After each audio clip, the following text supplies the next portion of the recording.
Hi, and welcome to Experience Points by University XP. On Experience Points, we explore different ways we can learn from games. I'm your host, Dave Ang from Games Based Learning by University XP. Find out more by going to universityxp.com. On today's episode, we'll learn from Meghan Gardner. Meghan is a pioneer at the crossroads of education, storytelling, and game design. Since 1999, she's been crafting transformative experiences that heal, educate, and connect. She's the founder of Guardian Adventures, a consultant for the Smithsonian, a designer for Royal Caribbean, and in 2025, she even spoke at the United Nations on games as a mental health tool. From Harvard lectures to global stages, Megan's work is reshaping how we learn and grow through play. Megan, welcome to the show. Thank you, Dave, and thanks for the invitation to be here. I've been following your work around educational games for quite a while. Great. Thank you, Megan. I'm glad to have you on the show. I was also glad to have your proposal, your session at the Game Space Learning virtual conference in the past. And I'm really excited to jump into your work. And the first question I want to ask you is just the whole aspect about healing through play. So I know that you've worked at the intersection of many different areas, specifically education, storytelling, and trauma recovery. So, in your opinion, how do games create safe emotional spaces for healing and growth? Oh, that's a good question. Games, I see games as essentially structured play. That's a very short, concise definition, I know, but there's so many different forms of games that I found that that's pretty much the most succinct way of describing it. Mhm. So within that structure, we can create safe exploration by creating guidelines for what's acceptable for the player to explore.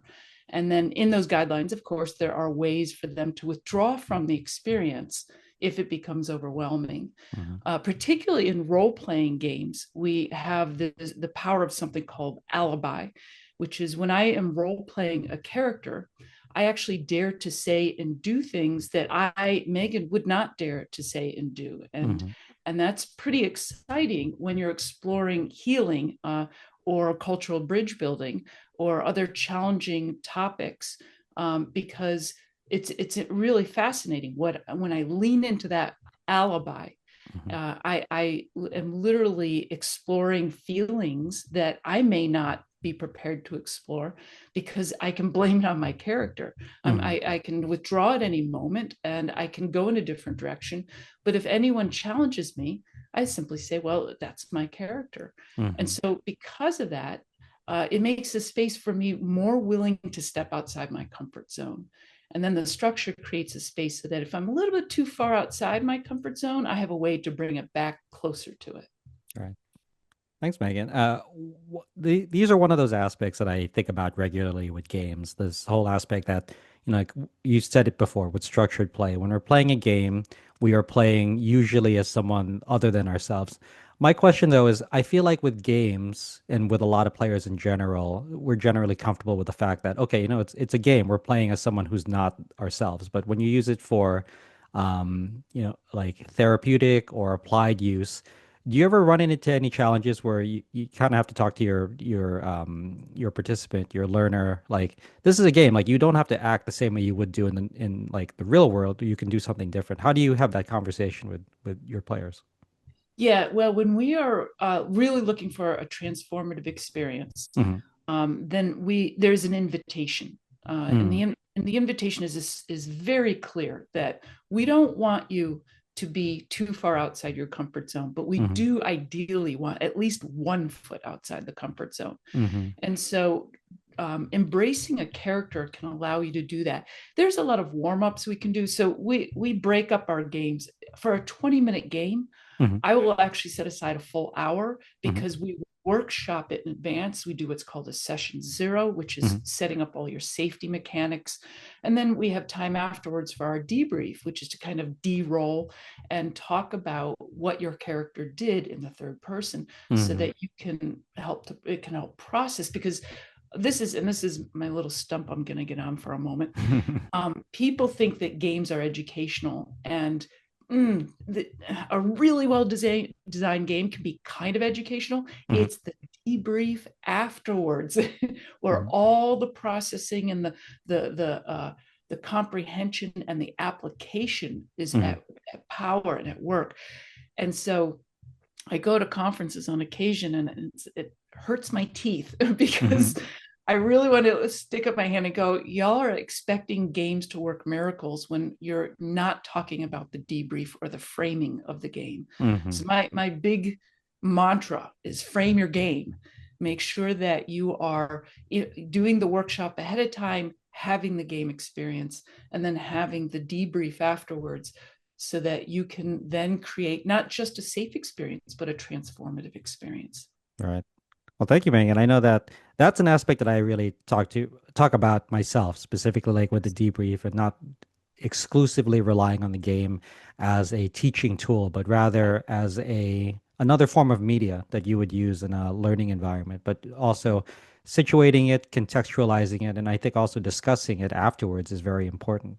And Yes. that leads into my second question, which is overall like emotion and how that fuels learning. So, can you discuss like what role does emotional engagement play in retention and comprehension, and how can educators tap into that without overwhelming their learners overall? Mm. Well, there's a lot of science and research that backs up how emotional engagement applies to memory Hmm. and a desire for application. And I would add that, so I make a very specific, my expertise is transformative game design, which is Hmm. different from game design, even educational game design, Hmm. because the objective of transformative game design is to have the game result in a prolonged and sustained change of behavior or perspective. Hmm. So it's and I would add measurable. Hmm. I am a bit of a data nerd. I love do I love doing quantitative data. I'm constantly looking for surveys that can help capture, did this game create a sustained, and not just doing it right after the game, but 3 months, 6 months, sending out surveys and getting responses on whether or not the game actually inspired a change of behavior or perspective. Hmm. So a lot of that is around the emotional engagement. You asked, how do you do this in a way that makes it safe? That comes from what we call session zero, which Hmm. is anytime you're going to be in a highly emotionally engaged game, and that's especially in role playing games where I have that freedom to step way outside my comfort zone. You want to first preface the game with a workshop or a session zero, which describes, here are the gestures that we can make or the words that we can give that will let everyone else know this is getting out of hand for me and I need to take a step back. Hmm. Hmm. Now, in a visual environment, that might be that, for example, let me say that I'm role playing a character, you're role playing a character, and my character is yelling at your character, Hmm. and I want to check in with you, Dave, to see Hmm. if you're okay. So Yeah. while we're looking at each other and all worked up, and our characters all worked up, I'm going to give you a thumbs up, which I'm asking you, are you okay? Hmm. And your response will either be a thumbs up, like, yeah, this is great, let's keep going, Hmm. without saying anything, without breaking character, or you're going to put a thumb to the side. And Hmm. that tells me, ooh, he's getting a little uncomfortable. I'm going to tone this down. Or you put a thumbs down, and I immediately stop that engagement. I don't even have Hmm. to break character. I can just go, whatever, and walk away. Hmm. And that gives you the space to disengage. So we have these signals. There's a variety of many other types of signals that different games will use. But I like to keep them very simple. Hmm. And that's why I really like the thumbs up one. But something that just is a very clear indicator that any player can give at any moment, that says, I need to step away, Hmm. or let's just tone this down a little bit. And of course, everyone has the right to just stop the engagement and what we call calibrate or recalibrate Hmm. in that instance. Because ahead of the game, we're calibrating with each other. So I'm telling you, these are the topics I'm not comfortable covering. For Hmm. example, personally, for Megan, me, I will not be involved in a game with child abuse and animal abuse. Hmm. Hmm. There are a host of other things, really edgy topics I'm like, but not those two things. Hmm. So, and I mark that off, and there's a list of questions that people can go through to calibrate with each other, and we all agree that whatever's marked off on the list of not to be covered or to be covered in only a specific manner, like it's okay to mention it but not act it out, So that calibration moment is ahead of the game, but it's also possible to recalibrate in the game, which Mm. can help create a sense of control, that I can control this type of interaction and make it safe for me. I really like this aspect, Megan, of the fact that you may be role playing, but there's still an opportunity for you to speak, like I would say, quote unquote, outside the game to just, like temperature check. Like, is this okay with Right. you? Should we keep going? Do That's I need right. to tone it back down a little bit without really, like you said, breaking character, which I think is really important to the immersive aspect of it. That's So right. I appreciate that response, but I also want to ask, you said you're a data nerd and you really like seeing, like measuring the behavioral change. So as an aside, besides surveys, like what other approaches do you take in order to make sure that like, your intervention, the use of the game has had like a prolonged change? Because I think that working with a lot of organizations, they're looking at, the return on investment, and if this is something that they really want to invest in, how do you like what is your philosophy and how is your approach to determine if the game space intervention has actually worked and been worth it? Well, I'm going to have to say the only way to ensure it is to Mhm. actually have the testimonial or the actual survey response to Uh-huh. prove it. Um, I mean, I could tell you all day long, it looked like it was a success, Right. but it's 3 months, 6 months later. Did that game really did the changes that the player talked about in the debrief, Hmm. were they sustained? And I don't mean to say that you have to move that needle massively. Hmm. In fact, most transformations are micro needle changes. They're tiny little changes, but the cool thing is that with repetition, those micro changes add up. So Hmm. with cultural bridge building, we may not have the two cultures, the two people from different cultures suddenly be best friends. Right. And that's okay.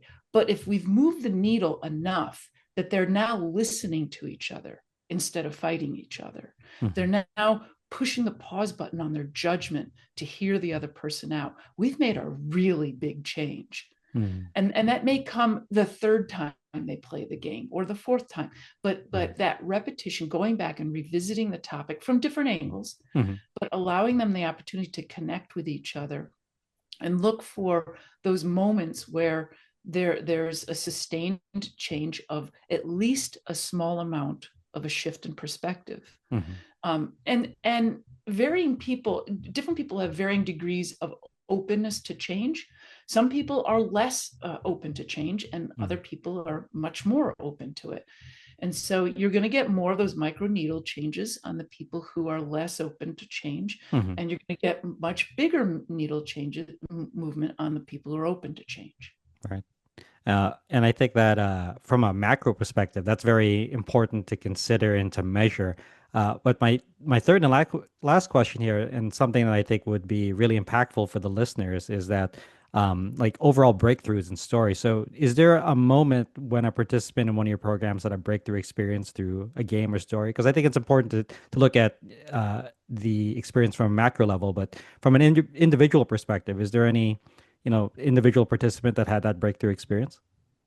Well, I'd have to say probably my proudest achievement Uh-huh. was I created a game. I decided for part of my master's degree is in transformative game design. Hmm.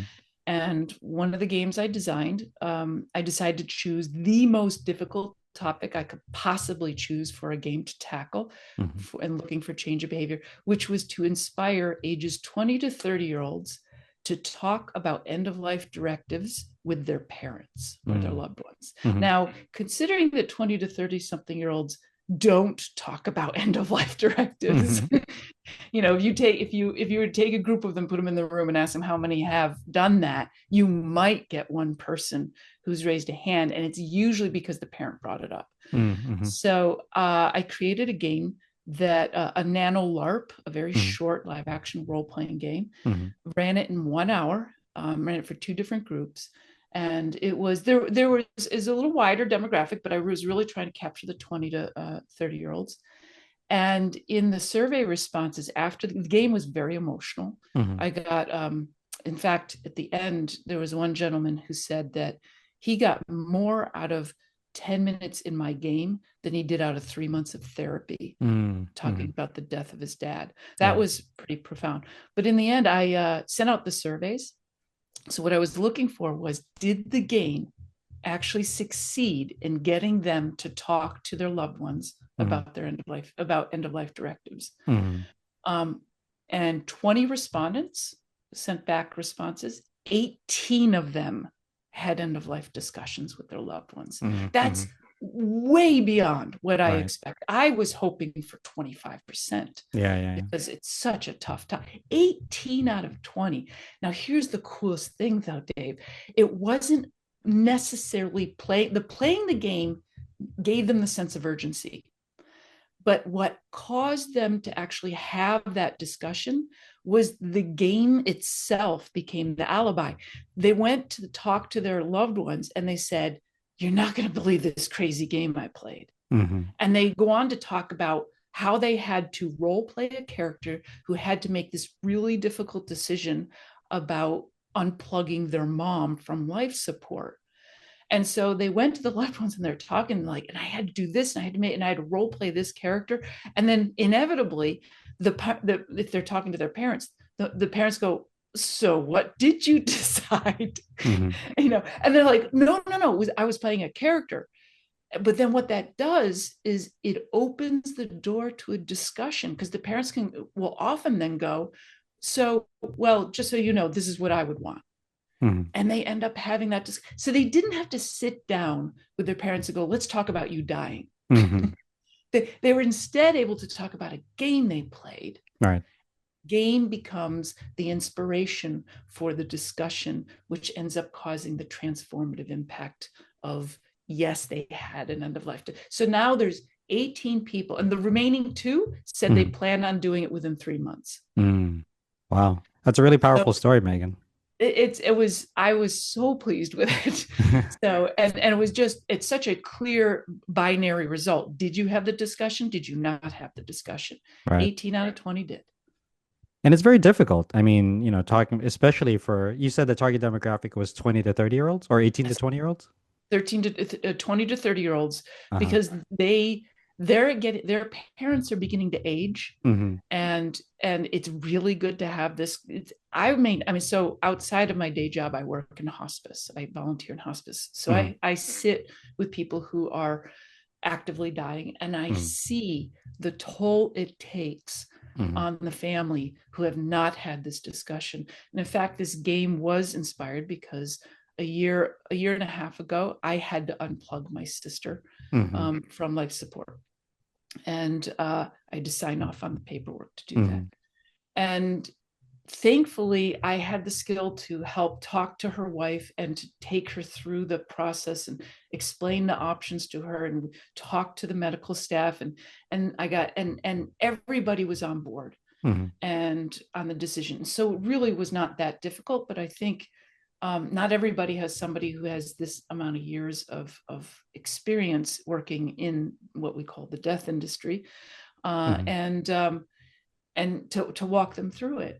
So I was like, this would have all been so much easier if there had been a discussion Hmm. beforehand. And so this was kind of the inspiration for me to make a game to help ensure that other people don't have to face this situation. And now I've got 18 people out there in the world who won't have to face that situation.